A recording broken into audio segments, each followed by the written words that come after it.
Neste vídeo continuaremos a série especial sobre Red Horizons, Chronicles of a Communist Spy Chief, do Tenente-General das Estrelas Ion Mihai Pacepa, o desertor de mais alta patente do bloco comunista durante a Guerra Fria, um dos principais responsáveis pela implosão da ditadura romena em 1989.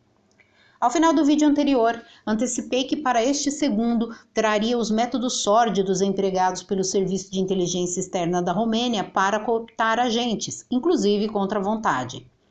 Pois a seguir, você terá uma amostrinha sobre como o líder de um país pode ser chocantemente maquiavélico e desprezível ao se comprazer armando camas de gato para tornar alvos de interesse vulneráveis moral e psicologicamente para depois cooptá-los como agentes de espionagem ou de influência.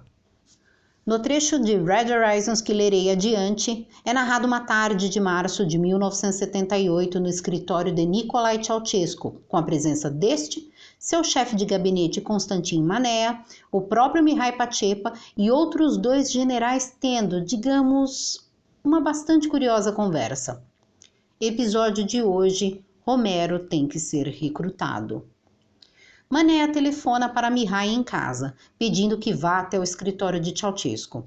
Manea antecipa que o chefe está furioso e o clima não estava nada bom. Mihai parte imediatamente e quando chega ao gabinete da presidência, dá de cara com Manea, que o espera na escada. O camarada está com o ministro do Interior e Plezita, Manea disse. O ministro do Interior era Theodor Kollmann. O general Nicolae Plezita havia sido por muitos anos chefe do Serviço de Proteção a Ceausescu e tinha sido recentemente promovido a vice-ministro do Interior. Quando Mihai abre a porta, Ceausescu está atrás de sua mesa, com Kollmann e Plezita em posição de sentido no meio da sala. O presidente manda-o entrar e diz: "Estes homens não conseguem lembrar nada. Quem era o diplomata ocidental que foi pego pelo marido na casa de sua amante em Bucareste naquela vez?" O próprio Ceausescu tinha uma memória de elefante, mas ao longo dos últimos 10 anos ele tinha adquirido confiança na incomum boa memória de Ion Mihai Pacepa. "Lembra?" estimulou Ceausescu. O marido agarrou o sujeito pelas bolas e o jogou na rua principal, onde havia alguma grande festa em andamento com um monte de bêbados que quase o mataram.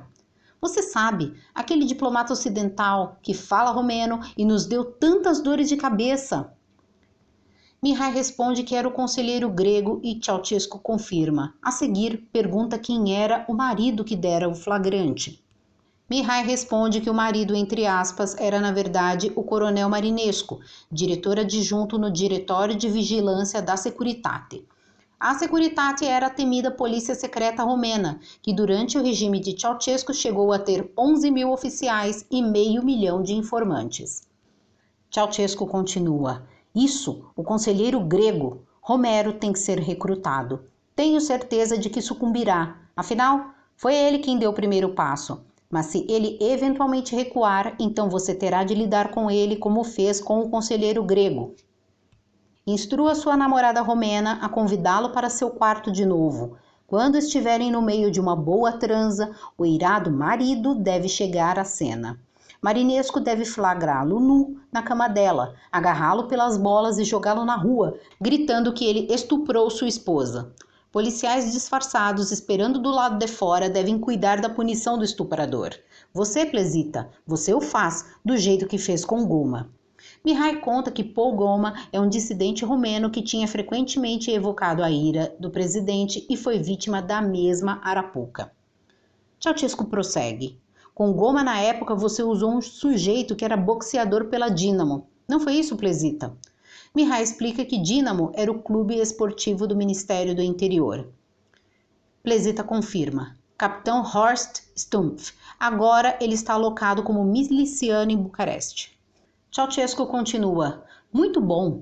Vista-o como um varredor de rua ou algo do tipo, trabalhando lá à noite, mande-o bater em Romero, despejar um pouco de conhaque em sua garganta e deixá-lo na rua ao amanhecer. Depois ordena a Mihai que seu serviço de desinformação espalhe que Romero não era nada além de um bêbado comum, um mulherengo e assim por diante. Mihai nos explica que Romero, de Ceausescu, era um oficial de inteligência designado como adido militar na embaixada italiana em Bucareste Ele havia recentemente se apaixonado por uma promíscua mulher romena que na realidade era uma agente da Securitate. Alguns meses antes, a esposa de Romero teve de voltar para Roma por razões familiares, e ele começou a passar a maioria das noites no apartamento dessa namorada, que começou a ficar muito exigente, ameaçando escrever ao embaixador italiano sobre seu relacionamento se Romero não concordasse em dividir mais de sua vida e seus segredos com ela. Num movimento inesperado, uma semana antes, Romero solicitou uma reunião urgente com o ministro do Interior romeno a respeito de um, aspas, assunto excepcionalmente delicado e secreto. Romero contou uma longa e tortuosa história sobre um oficial de inteligência ocidental sob disfarce como diplomata em Bucareste, que estava tendo um caso com uma jovem mulher romena. Ela estava começando a chantageá-lo, ameaçando informar seu embaixador se ele não lhe comprasse um apartamento. Seu apelo confuso era que o ministro do Interior pessoalmente cuidasse do caso e parasse a garota. O acuado Romero ainda diz que um descompromissado oficial da inteligência ocidental poderia ser mais útil para a Romênia que um ameaçado, demonstrando com isso que cooperaria com o DIE, a abreviatura romena para Departamento de Informática Externa, que em português fica Serviço de Inteligência Externa da Romênia. 4 horas depois ele explodiu em lágrimas, confessando que era ele o sujeito da situação, enfatizando que se seu embaixador fosse informado a respeito do caso, ele seria retirado da Romênia e perderia sua carreira no serviço de inteligência militar italiano. Após saber o resultado da reunião com Romero, Ceausescu ordenou que ele fosse recrutado. A explosão de raiva de Ceausescu mais cedo era sobre Romero ter mudado de ideia e decidido que não queria mais ser um agente. Antes de me despedir, deixarei uma explicação que Ion Mihai Pacepa fornece sobre uma operação de influência de longo alcance chamada Horizonte, na qual se baseia o título do livro. A Operação Horizonte. Recrutar agentes nas comunidades de inteligência dos países da OTAN era uma das mais altas prioridades de Ceausescu, não apenas para honrar suas obrigações no Pacto de Varsóvia, mas especialmente para proteger seu altamente confidencial segredo, denominado Horizonte. Esta era uma vasta operação de inteligência que ele comandava pessoalmente para ganhar apoio político, dinheiro e tecnologia ocidental. Tudo começou na noite de 22 de fevereiro de 1972, quando Ceausescu assumiu pessoalmente o gerenciamento do DIE. Naquela noite, ele fez um memorável discurso em seu escritório diante da diretoria do DIE, quando disse cinicamente, aspas, nossa experiência mostra que hoje o Ocidente está consideravelmente ávido a encorajar o menor sinal de independência dentro do bloco soviético. Vamos tirar vantagem dessa sua avidez. Nós temos que fazer da inteligência a marca de nossa nação. Temos de parar de mostrar uma face taciturna, carrancuda, com um punho cerrado para o Ocidente. Temos de começar fazendo-o sentir compaixão por nós. Vocês verão quão rápidos os boicotes mudarão para magnanimidade. Vamos apresentar a Romênia como uma ilha latina no mar eslavo. Nossas tradições milenares de independência estão agora contra o centrismo político de Moscou, um peão entre dois superpoderes. Como era de seu costume, Ceausescu seguiu sua lição de filosofia com ordens para sua aplicação prática. O DIE devia começar uma organizada ofensiva de influência contra o Ocidente. Devia plantar cuidadosamente pequenas pistas de independência, sem afetar os fundamentos do comunismo. E então reiterá-las, de modo a provocar a simpatia ocidental pela Romênia e ganhar sua assistência política e econômica. Os agentes de influência do DIE deviam ajudar a Romênia a conseguir vantagens políticas e econômicas no Ocidente, tornar governos do terceiro mundo aliados políticos, transformar imigrantes hostis em apoiadores, influenciar a mídia internacional. Estes agentes deviam ainda usar o novo prestígio da Romênia para dar-lhe acesso a tecnologias altamente secretas proibidas aos países comunistas. A Romênia devia fazer um aumento substancial em sua contribuição para a defesa, não apenas no Pacto de Varsóvia, mas também no de Pequim e todo o mundo comunista.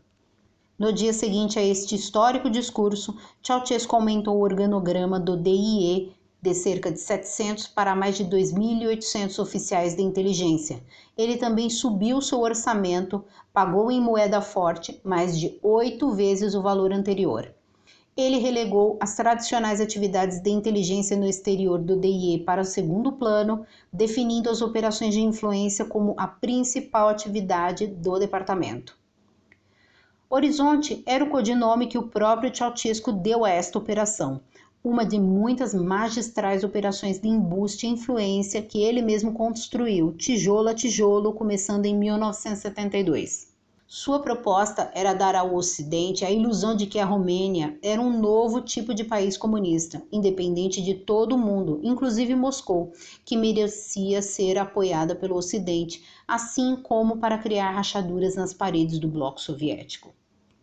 A Horizonte de Ceausescu tinha tudo: propaganda evidente e disfarçada no Ocidente, pistas soltas em microfones escondidos descobertos nas embaixadas romenas no Ocidente e mantidos no local para enviar mensagens enganadoras, documentos assinados por chefes de governo estrangeiros, falsificados em Bucareste e acidentalmente perdidos em hotéis luxuosos ou vazados para o Ocidente de outras formas, oficiais de inteligência operando sob o manto de embaixadores e arcebispos, contas em bancos suíços para recompensar ocidentais corruptos de alto nível que concordassem em apresentar a Romênia como um dissidente do comunismo. Oficiais de inteligência disfarçados como amantes, recrutando oficiais ocidentais como agentes de influência. Horizonte incluía vários volumosos arquivos organizados por área geográfica. Era o único lugar onde alguém podia encontrar a essência das metas gerais de Ceausescu e objetivos concretos para cada país não comunista de interesse, começando com os Estados Unidos e terminando com a República Centro-Africana, assim como dados dos mais importantes agentes de influência criados pelo DIE ao longo dos anos. Você não entendeu errado. Acabei de descrever sucintamente uma colossal tramóia planejada a mando de um ditador e implementada com sucesso por mais de 15 anos para enganar inimigos, tirar o máximo proveito possível deles cometendo crimes, violando tratados internacionais e direitos fundamentais básicos, iludindo a opinião pública mundial e ainda posando de grande chefe de Estado. Falo sem exagero. As revelações de cada capítulo de Red Horizons rendem, com folga, no mínimo 3 filmes. Por hora, encerro o vídeo sobre o primeiro capítulo de Red Horizons, que foi um tira-gosto dentre outras histórias que flertam entre a absoluta tragédia e a total comédia. No próximo vídeo, trarei curiosidades sobre a estranha amizade entre Nicolae Ceausescu e Yasser Arafat e farei uma apresentação de Nico, o filho caçula que Ceausescu estava preparando para sucedê-lo no poder. Inscreva-se no canal, ative as notificações e até breve!